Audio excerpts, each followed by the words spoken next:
君には何が見える？敵は何だと？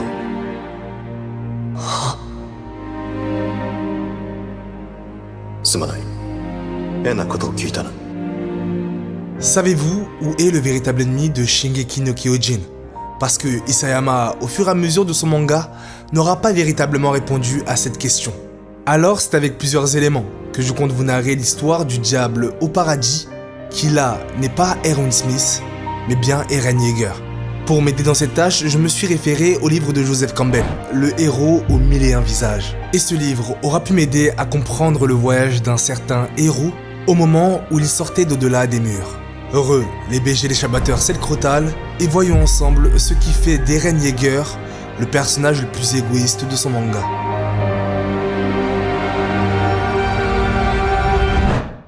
Le héros aux mille et un visages est un ouvrage qui explore le concept du monomythe, une structure narrative universelle identifiée par Joseph Campbell. Dans son livre, il y décrit un schéma récurrent qu'on pourra retrouver dans les mythologies, dans les contes de fées ou même les légendes. Les écrits de Campbell auront permis de façonner les épopées qu'on a actuellement, telles que Star Wars ou Matrix, suivant des étapes incontournables pour raconter une épopée. Quant au récit de Shingeki no Kyojin, il entre totalement dans les schémas du voyage du héros de Campbell. Et dans cette vidéo, nous allons donc déconstruire le mythe du Titan. Tout au long de la trame narrative qu'est Shingeki no Kyojin, deux éléments distincts ne feront que s'entremêler. Le connu et l'inconnu. On pourrait rattacher ces derniers à des stades de progression de l'histoire. Mais c'est en aucun cas ce qu'il faudra faire, car Isayama l'aura démontré. Il est fort en foreshadowing.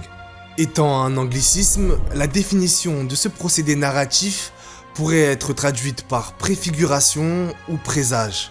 Ce mécanisme est utilisé par l'auteur pour nous suggérer ce qui est à venir dans son récit. Et Isayama, en utilisant ce procédé, aura utilisé Eren comme messager.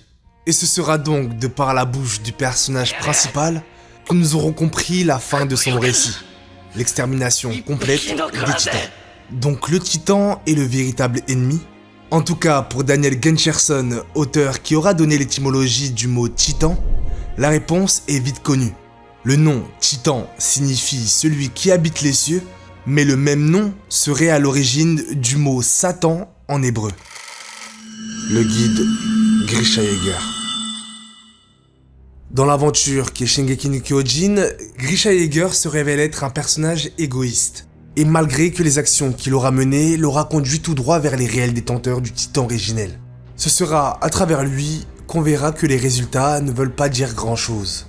Car où était-il lorsque Carla se faisait manger? Où était-il lorsque sa sœur se faisait manger? Mais pourtant, ce personnage nous aura intrigués jusqu'à la fin de la saison 3. Car Eren n'aura été tout au long de l'histoire qu'un résidu de ce qu'est Grisha Yeager. Dans un premier temps, Eren représentera la clé vers les travaux que Grisha aura menés, mais par la suite, il définira son égocentrisme. Être descendant d'Ymir, ancêtre des titans dans le manga de Isayama, c'est descendre du démon.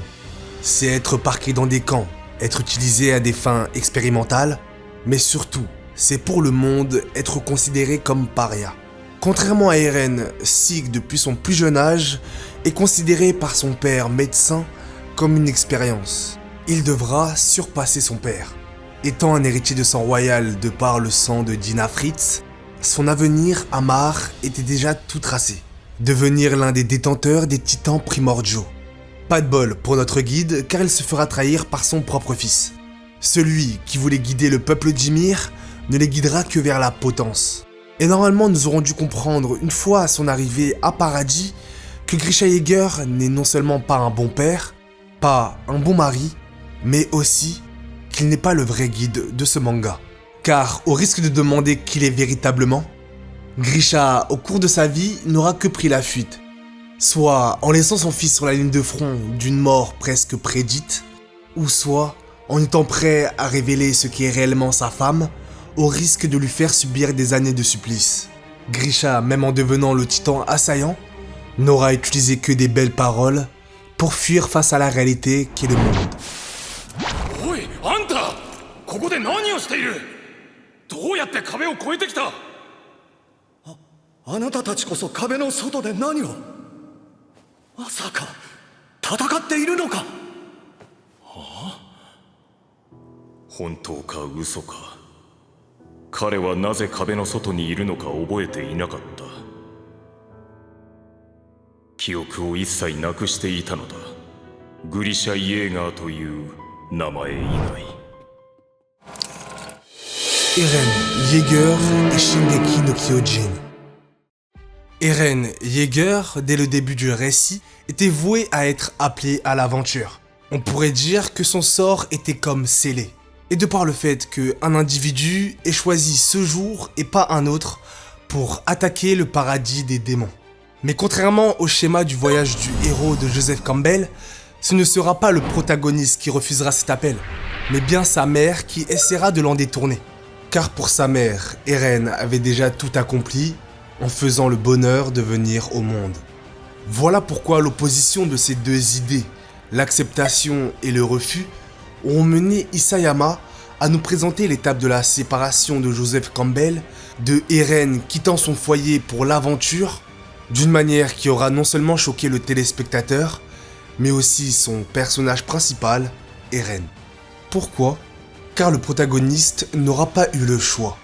Le dieu titan sera apparu surnaturellement, détruira l'enceinte des murs et fera descendre l'enfer sur terre. Même si cela se sera présenté à plusieurs moments du récit, cet événement donnera une cause à Eren pour prendre les armes. 駆逐してやる。待て、お前が撃てばいいだろう、カルラの仇を。なんせお前は特別だからな。私と違ってその子も違うんじゃないのか。選ばれし者じゃないかもしれないぞ。なあ、また人に呪いをかけるのか。この子はあんたとは違う。私の子だ。どうか頼む。関わらないでくれ。 Le véritable ennemi, l'assaillant. L'une des preuves de la bonne narration d'Isayama aura été de dissimuler à son héros et à nous la nature de titan que possédait Eren avant même qu'il entre dans l'armée. Il était devenu de par son père le titan qu'il allait devoir combattre. Et ce n'est pas moi qui le dis, mais bien Eren à Armin. Ces mots auront remué la toile, mais c'est pourtant évident. Eren est son propre ennemi. Il est celui qui aura tué sa mère pour se donner un but dans le passé. Voilà l'une des actions les plus égoïstes de ce soi-disant héros de l'humanité. Mais encore faut-il définir quelle humanité.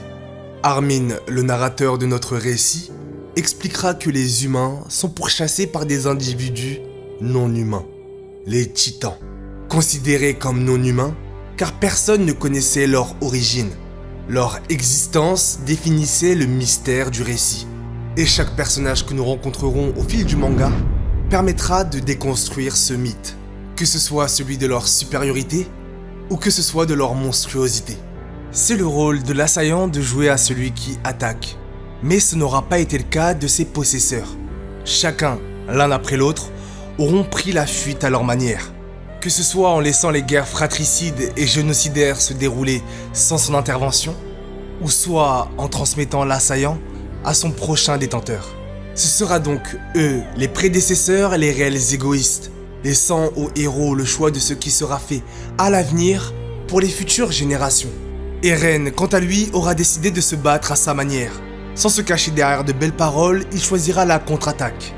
Mais encore faut-il comprendre à quel prix. お前を選んだ一番の理由はお前があの日壁の外に出たからだ。あの日お前が妹を連れて壁の外に出ていなければいずれ父親の診療所を継ぎ大人になった妹は結婚し子供を産んでいたかもしれない。だがお前は壁の外に出た。俺はここで初めて同胞を蹴落とした日からお前は妹を連れて壁の外に出た日からその行いが報われる日まで進み続けるんだ。死んでも死んだ後も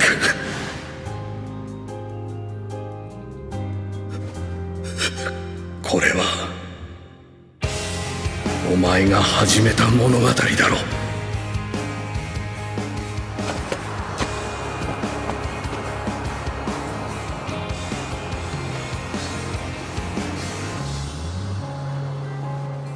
9つの巨人にはそれぞれ名前がある。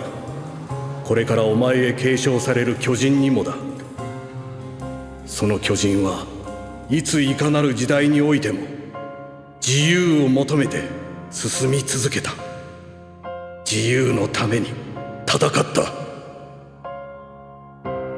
名は進撃の巨人。La rencontre avec la déesse Ymir Fritz. L'étape obligatoire d'initiation que Eren aura parcourue en rentrant dans le bataillon d'exploration sera son chemin d'épreuve. Il verra à travers lui l'enfer du monde, mais apprendra la vérité sur l'origine des titans. Comprenant que même sans sa particularité à se changer en monstre, qu'il est plus proche d'eux qu'il ne le croyait. Car en réalité, l'humanité qu'il croyait défendre sont les futurs titans. Parce que descendant tous d'une seule personne, Ymir Fritz. Et Historia Reiss et Ymir seront sa personnification. D'un côté, la soi-disant déesse asservie à la royauté, et de l'autre, la mère à tout à chacun. La volonté qu'a eue Eren de préserver Historia démontre qu'il n'était pas complètement égoïste. Et pourtant, il partagera avec elle un but qui le sera, être l'ennemi de l'humanité. Et lorsque notre héros se considérera plus titan que humain, cela se révélera vrai. Car après les différentes révélations faites dans le manga de par les souvenirs de son père, Eren comprendra qu'il est le bétail. Ce sera là sa réelle rencontre avec la déesse, mais ce sera surtout ça qui les unira à travers le temps, lui et Ymir.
Sauver Mikasa et Armin.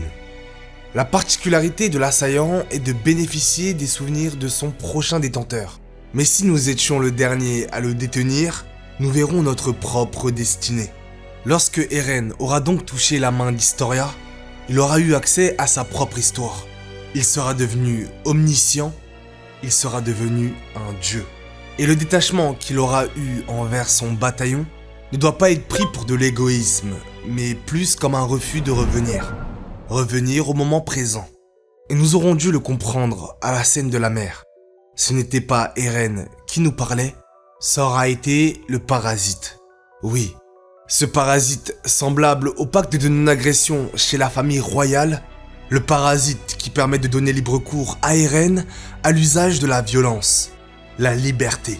Car aussi bien que pour Mikasa que pour Armin, Eren attaquait avant de parler, utilisant pour les défendre ses poings ou même une arme. Et quand ce sera le monde qui sera contre eux, ça ne dérogera pas à la règle, juste que les moyens auront été décuplés.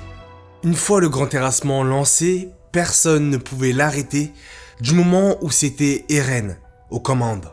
Et ses deux compagnons le savaient très bien. Et pourtant, au vu des responsabilités qui l'incombaient, Eren, une fois qu'il aura lancé le grand terrassement, aura fui tout comme son père. Et Isayama nous fera transparaître cette fuite magique à travers l'effigie du Eren qui était encore libre. Lorsque le héros réintégrera cette partie de lui, il sera devenu le maître des deux mondes, le monde des dieux titans et celui des humains. L'acte d'Eren clamait haut et fort sa liberté devant la vie elle-même. Et Eren aura toujours été un individu volant au secours du plus faible et aura toujours voulu combattre plus fort que lui. Mais au moment où cet ennemi sera sa personne elle-même, il fuira ses responsabilités et les laissera entre les mains de ses camarades. Ce qui bien sûr aura causé des morts dont Eren se sera tenu responsable. L'égoïsme d'Eren se reflète à travers une absence d'abandon, ce refus du retour à une vie simple qui aurait pu sauver d'innombrables vies. Voilà pourquoi Eren dira à Reiner qu'ils sont pareils tous les deux, car leur ego aura pris le dessus sur la raison. Et à la fin du manga, Eren sera réellement devenu le titan, celui qui habite dans les cieux, regardant le monde depuis là-haut, car il sera devenu l'oiseau.